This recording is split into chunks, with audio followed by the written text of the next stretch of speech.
Seja bem-vindo, pastor Hamilton, mais uma vez. Obrigado por aceitar o nosso convite. Obrigado, Alexandre. Pastor Hamilton, o tema de hoje é o seguinte: o significado profundo do primeiro milagre de Jesus. A transformação de água em vinho, né? Lá em Canaã da Galileia. Bom, Alexandre, eu quero dar boas-vindas a todos que nos assistem, né, ao nosso Pode Crer, mais uma vez aqui pela Goiás é Mais TV, aqui no estúdio da TC Multimídia. É sempre alegria poder dividir a mesa com você, né, aqui a bancada, onde nós temos o nosso podcast Pode Crer, né, falando de Jesus às pessoas e uma série de exposições no Evangelho de João. O tema de hoje, Alexandre, sobre os milagres de Jesus, especialmente porque esse é o primeiro milagre que João diz que Jesus, com esse milagre, inicia o primeiro sinal, né? Inicia, então, o seu ministério de milagres, né? Então, é muito importante nós entendermos que o evangelista, o apóstolo João, né, traz significados muito importantes acerca desse primeiro milagre.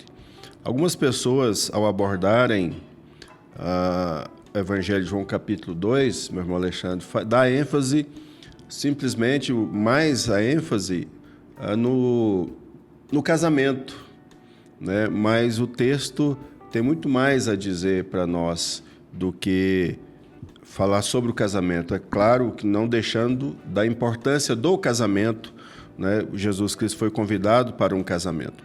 Mas nós temos nesse milagre alguns elementos muito importantes para a nossa fé, para o nosso cotidiano. Pastor, por que João escolhe esse evento em Canaã como o primeiro dos seus sinais?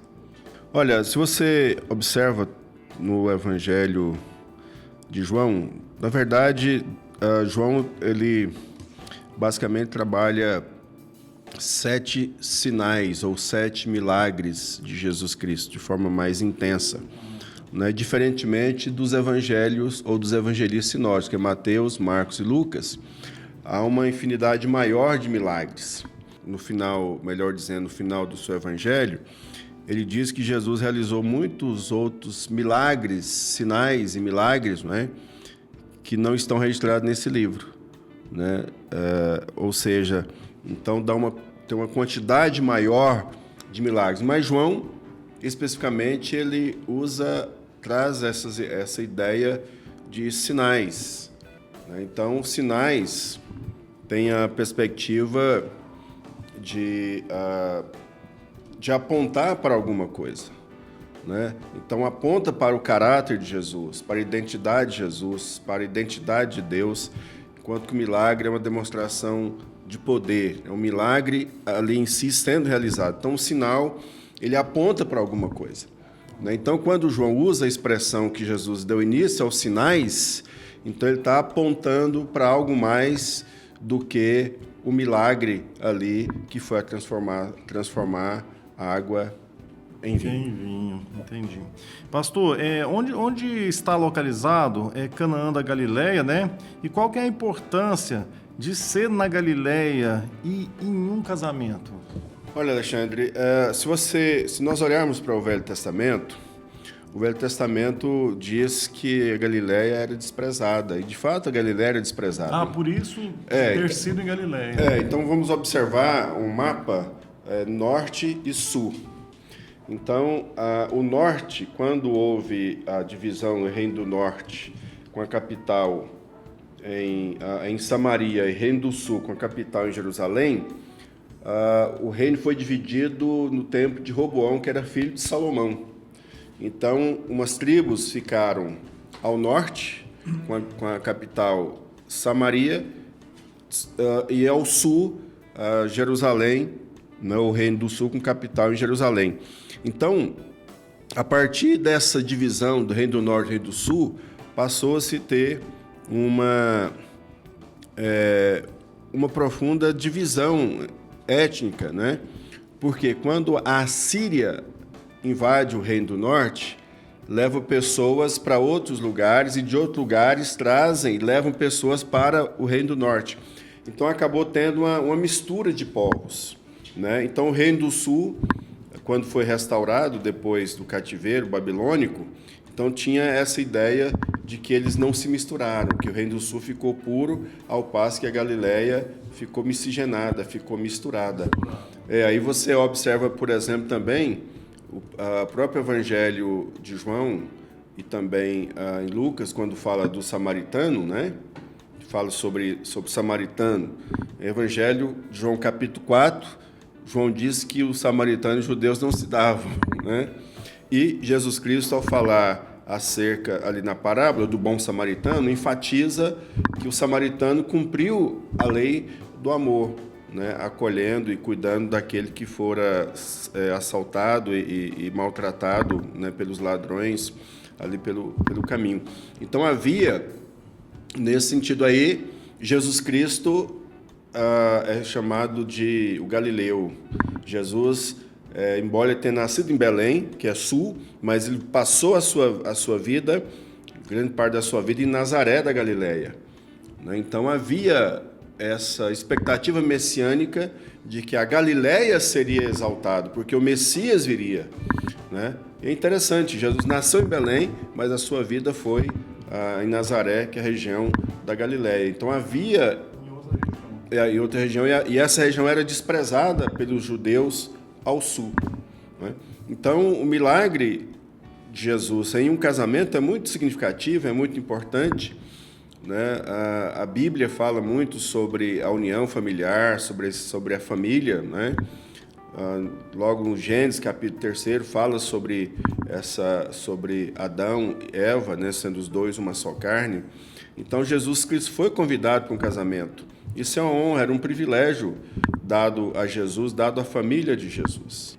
Pastor, a mãe de Jesus, ela diz lá assim, ó, eles não têm mais vinho, né? O que essa falta de vinho representa culturalmente para essa família lá do casamento? Bom, precisamos observar o contexto histórico, né? Lembrando que uma festa de casamento é diferente do que nós temos hoje. A festa poderia durar uma semana, né? Então, quando uma família fala que não tem vinho, ou o vinho acabou, era uma vergonha para aquela família. É como se a festa tivesse no final, mais ou menos isso? Porque acabou o vinho, né? Então, imagine uma família, acabou a comida, ou nos nossos dias, né? A festa mal começou e já acabou a bebida, acabou a comida, ainda tem muitos outros convidados que não beberam e que não comeram, né? Então, nesse aspecto, Maria demonstra uma clara preocupação circunstancial com aquela família, com a vergonha, com o vexame. E casamento traz a ideia de alegria, traz a ideia de abundância, né? Então, onde estaria a alegria, onde estaria a abundância se o vinho acabou? Pastor, Jesus responde à sua mãe, né? Que tenho eu contigo, mulher? Ele faz essa pergunta. Ainda não é chegado a minha hora. Como devemos entender essa repreensão de Jesus a Maria? Bom, eu creio assim que na nossa leitura, na leitura a qual nós fazemos, ela parece que é uma resposta ríspida de Jesus, mas não é. Deu a entender, né? Que não é uma repreensão. Não é uma repreensão, porque Jesus Cristo está usando um vocativo, né? Traz uma ideia de respeito de Jesus, né? Jesus demonstra respeito, né? O que é importante nós observarmos no texto não é quando Jesus Cristo diz mulher que tenho eu contigo, porque ele não é uma palavra desrespeitosa partindo do pressuposto do original, né? O que é importante aí é nós observarmos a palavra que Cristo diz não é chegada a minha hora, porque a palavra usada por Jesus não é cronos, de cronologia, de tempo, mas a palavra kairos. Kairos é a ideia de o tempo, mas o tempo de Deus. Então, quando Jesus Cristo, João, ao registrar como testemunho ocular, e João usa a palavra kairos,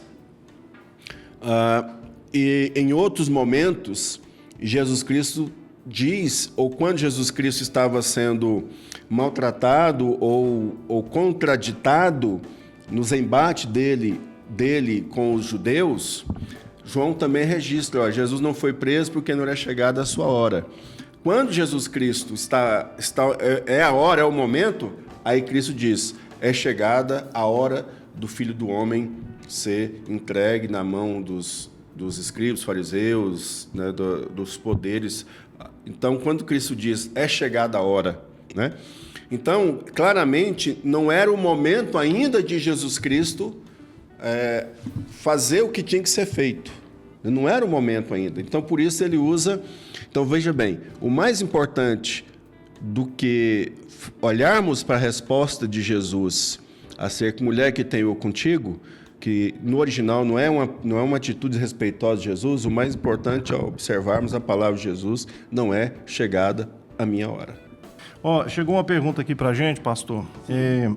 A pergunta é assim, qual é a diferença, né, entre a água, símbolo do Antigo Testamento, né, da purificação, e o vinho, símbolo da nova aliança de alegria da presença de Cristo? É a pergunta que nós recebemos aqui. Olha, essa é uma pergunta muito importante.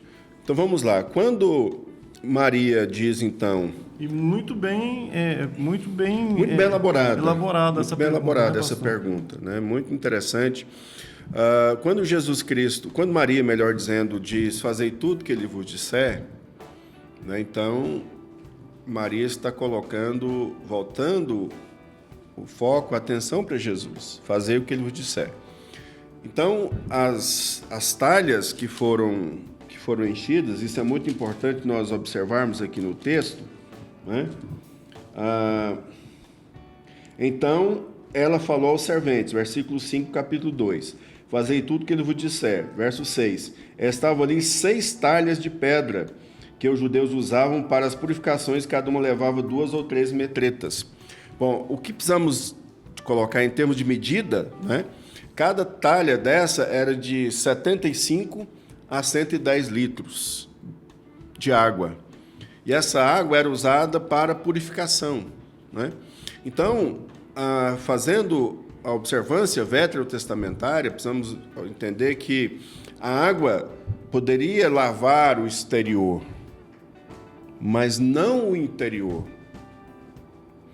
É importante você lembrar e olhar, quando Jesus Cristo está na última ceia, que João registra 3 Páscoas de Jesus, a terceira está registrada no Evangelho, a segunda, né? A terceira já na semana final de Jesus, registrada no Evangelho de João, capítulo 13, Jesus Cristo lava os pés dos discípulos, né? E aí vai lavar os pés de Pedro. Pedro disse, de modo nenhum o Senhor vai lavar os meus pés. Aí ele diz, olha, se eu não lavar os pés, você não tem parte comigo. Não, Senhor, então lava o corpo inteiro. Aí Cristo diz, olha, você já está limpo pela palavra. Então, observando que então no Velho Testamento essa água era usada para purificação cerimonial, né? Então, mas observando que apontava, ou seja, tinha um sinal de que algo viria, né? Apontava para Jesus, apontava para o Novo Testamento, apontava para o sangue da nova aliança. Mas então era usado para purificação. Então no Velho Testamento essa água purificava mais, ela tinha caráter externo. Então quando Cristo transforma a água em vinho, que eu quero deixar bem claro que João enfatiza que as talhas foram enchidas, ou seja, ficou cheio, né? Para claramente dar a demonstração que houve um milagre ali. Então, transformou a água em vinho. Então, quando transforma a água em vinho, traz-os, então, a compreensão do sangue da nova aliança. Agora, esse sangue de Jesus vai no interior, purifica o coração, lava verdadeiramente os pecados, o sangue de Jesus. E aí, vamos novamente para a Páscoa, quando Jesus Cristo diz, na instituição ali da ceia, naquele momento da ceia, que esta é a nova aliança no meu sangue derramado em favor de vós. Então percebe que quando João fala sobre sinal, então esse milagre estava apontando para Jesus. Então Jesus Cristo trouxe alegria, que o vinho tinha esse caráter, trazer alegria, trazer abundância. Então Jesus traz o que é mais excelente. Quando o mestre Sala, e o cerne que você pode olhar do texto, Alexandre, do relato, é o versículo 10. Ele disse, o mestre Sala, todos costumam pôr primeiro o bom vinho, e quando já beberam fartamente, serve o inferior. Tu, porém, guardaste o bom vinho até agora. Não é? Então, as pessoas primeiro bebem, faz o uso do vinho bom no começo e o ruim fica pro final. De uma melhor o pessoal qualidade. já tá chumbado, então deixa o pior, porque ninguém vai perceber a diferença.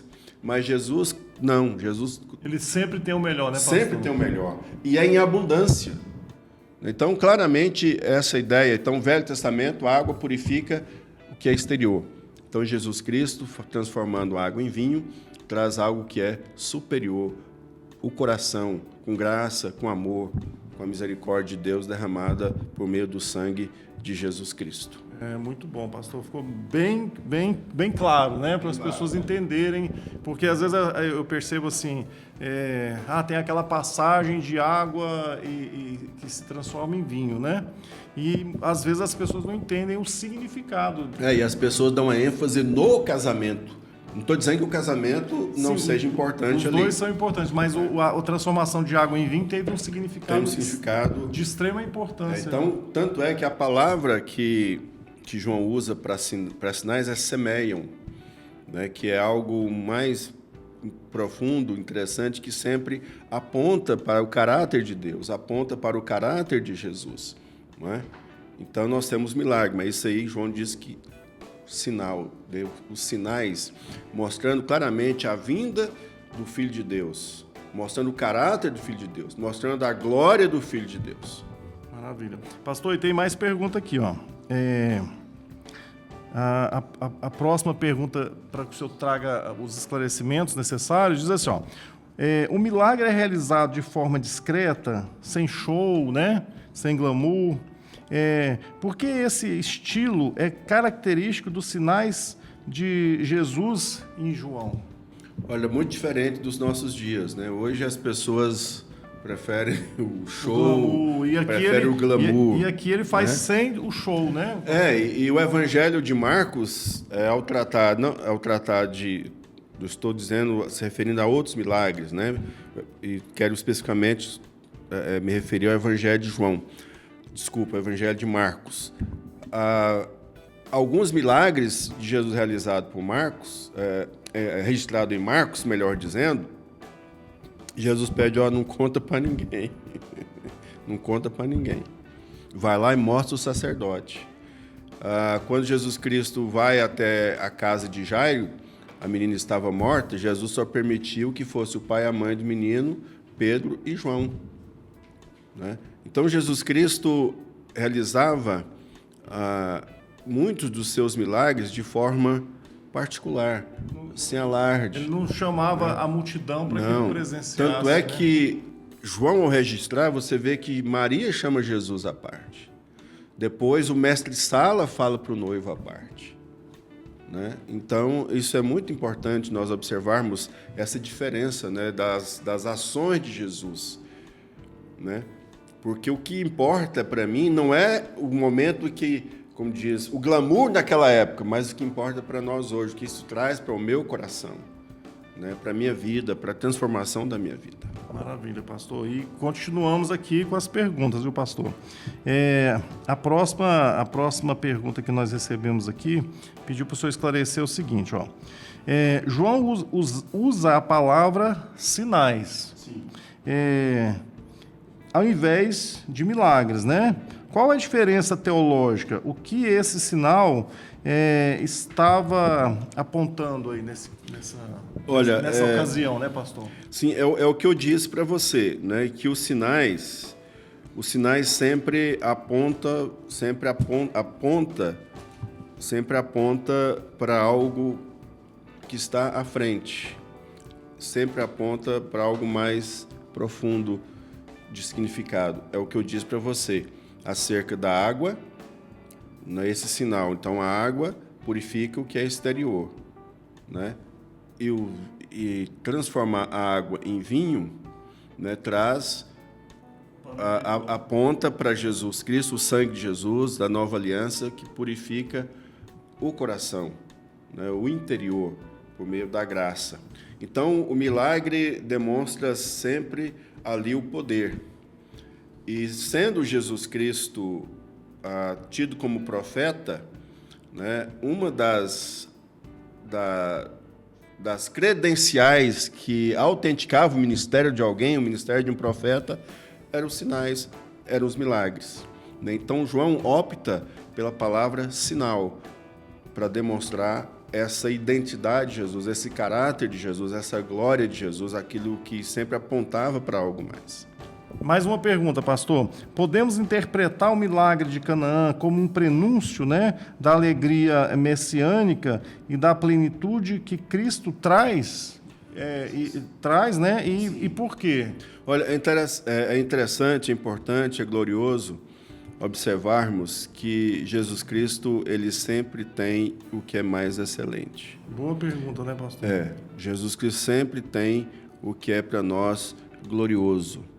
Então, se o vinho demonstra, significa, produz alegria, contentamento, abundância, festa, né? Jesus Cristo traz todo esse significado, né? Que Jesus é o mais excelente, Jesus é o mais abundante, né? Jesus Cristo veio trazer vida, dar vida em abundância, Jesus Cristo traz alegria, Jesus Cristo produz transformação nas nossas vidas por meio do seu Espírito Santo. Outra pergunta muito boa.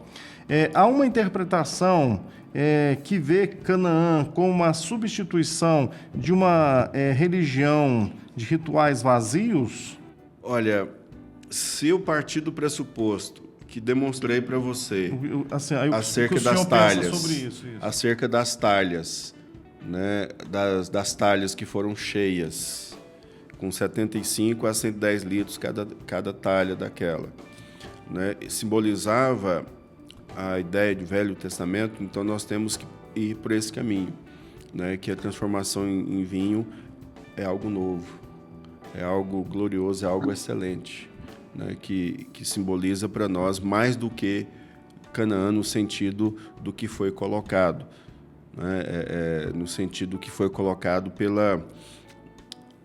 pela referência no sentido da religião externa, né? Então, o que Cristo traz é o sentido da religião interna, no coração, aquilo que produz no nosso coração, não a aparência, ou até mesmo a religiosidade de aparência. Eu vou à igreja, eu leio a Bíblia, eu faço isso. Não, é muito mais do que isso. Tanto é verdade que Cristo, no dia de Jesus, né, no final, no dia do juízo, as pessoas dizem: Senhor, em teu nome fizemos curas, expelimos demônios, fizemos isso, fizemos aquilo outro. Jesus, só apartai-vos de mim, vós que praticais a iniquidade. Então, é muito mais do que ritos, é muito mais do que liturgia. É um coração contrito, arrependido, uma vida transformada de dentro para fora. Isso é produzido pelo Espírito Santo de Deus, que nós vamos estudar isso mais à frente. Por exemplo, no capítulo 3, podemos falar mais sobre esse assunto, do Evangelho de João. Já na nossa próxima gravação, nós podemos abordar esse assunto acerca disso, quando formos falar do Espírito Santo, né, do novo nascimento, que é em João capítulo 3. Maravilha. E, pastor, agora vamos aqui, ó.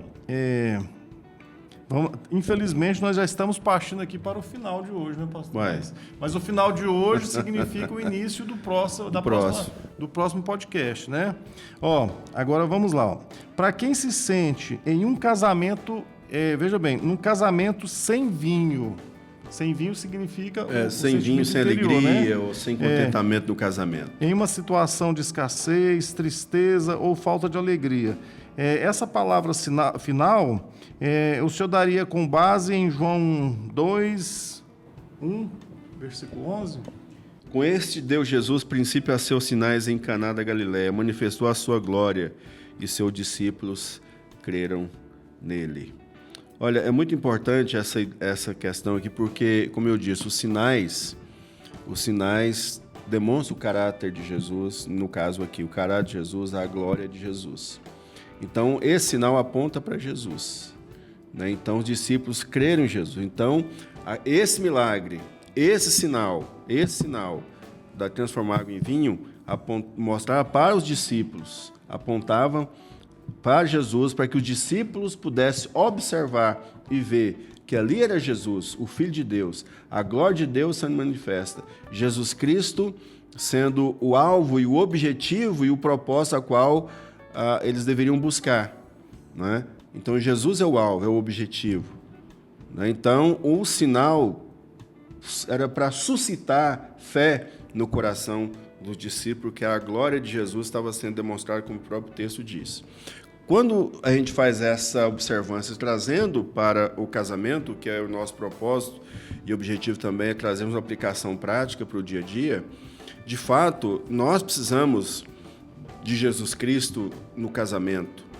Porque assim como Jesus Cristo produz alegria, né, ele traz o novo, traz o que é mais excelente, né, eu sei que em muitos momentos da vida, do casamento, das nossas relações interpessoais, relacionais, Jesus Cristo tem que ser o nosso propósito, Jesus tem que ser o nosso objetivo, né? Jesus tem que significar algo mais para nós no nosso coração, né?